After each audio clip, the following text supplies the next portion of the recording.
পাকিস্তানের সঙ্গে সংঘাতের পর বাংলাদেশে ২,০০০ জনকে পুশিন করেছে ভারত। দেশটি থেকে বাংলাদেশের বিভিন্ন সীমান্তে নিয়ে এসে পুশিন করার অপেক্ষায় রাখা হয়েছে আরও ২,০০০ জনকে।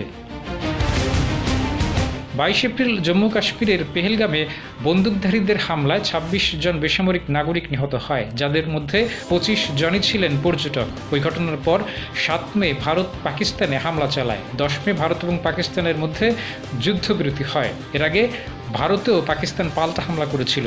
অপারেশন সিঁদুর নাম দিয়ে পাকিস্তানে হামলা চালানোর পরই ভারত বাংলাদেশে এই ২,০০০ জনকে পুশিন করেছে। ভারতীয় কর্তৃপক্ষের অভিযোগ, এসব ব্যক্তি অবৈধভাবে ভারতের বিভিন্ন রাজ্যে বসবাস করছিলেন।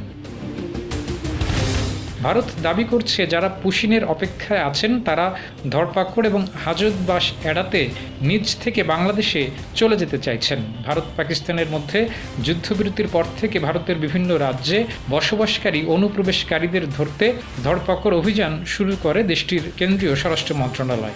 দেশ জুড়ে তোলপাড় ওয়ালটন ফ্রিজ কিনে আপনিও হয়ে যেতে পারেন মিলেনিয়ার। ভারতের স্বরাষ্ট্রমন্ত্রী অমিত শাহ নির্দেশ দিয়েছিলেন, অবৈধভাবে যারা বসবাস করছেন সেই বিদেশিদের চিহ্নিত করে যেন দ্রুত ফেরত পাঠানো হয়। দ্য ইন্ডিয়ান এক্সপ্রেস জানিয়েছে, এই ২,০০০ ব্যক্তিকে বাংলাদেশে পুশিন করার ঘটনা সেই অভিযানেরই অংশ।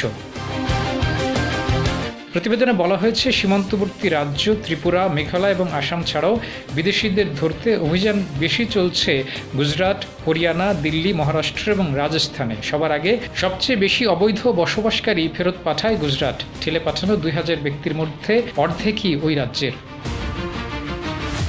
যাদের ফেরত পাঠানো হয়েছে এবং যারা সীমান্তে অবস্থান করছেন সবাইকে বাংলাদেশি বলে দাবি করছে ভারত। অবৈধ অভিবাসী সন্দেহে গ্রেপ্তার ব্যক্তিদের সরকারি খরচে উড়োজাহাজ বা ট্রেনে করে বাংলাদেশ সীমান্তে নিয়ে আসা হচ্ছে। সেখানে তাদের তুলে দেওয়া হচ্ছে ভারতীয় সীমান্তরক্ষী বাহিনী BSF এর হাতে। বিভিন্ন রাজ্যের সীমান্ত এলাকায় তাদের থাকার জন্য অস্থায়ী আস্তানাও তৈরি করা হয়েছে। সেখানে তাদের খাদ্য পানীয় দেওয়া হয়, প্রয়োজনে দেওয়া হচ্ছে বাংলাদেশি টাকাও। তারপর সময় এবং সুযোগ বুঝে তাদের বাংলাদেশ ঠেলে পাঠানো হয়। মেঘালয়, আসাম এবং ত্রিপুরা রাজ্য দিয়ে বাংলাদেশে বেশি পুশিনের ঘটনা ঘটছে।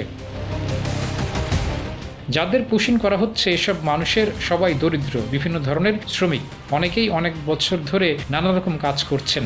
তবে বাংলাদেশের বিভিন্ন সীমান্ত দিয়ে রোহিঙ্গা সহ কয়েকশো ব্যক্তিকে পুশিন করার ঘটনায় নিন্দা ও উদ্বেগ জানিয়েছে বাংলাদেশ। এ নিয়ে নয়াদিল্লিকে কয়েক দফা চিঠিও দিয়েছে ঢাকা।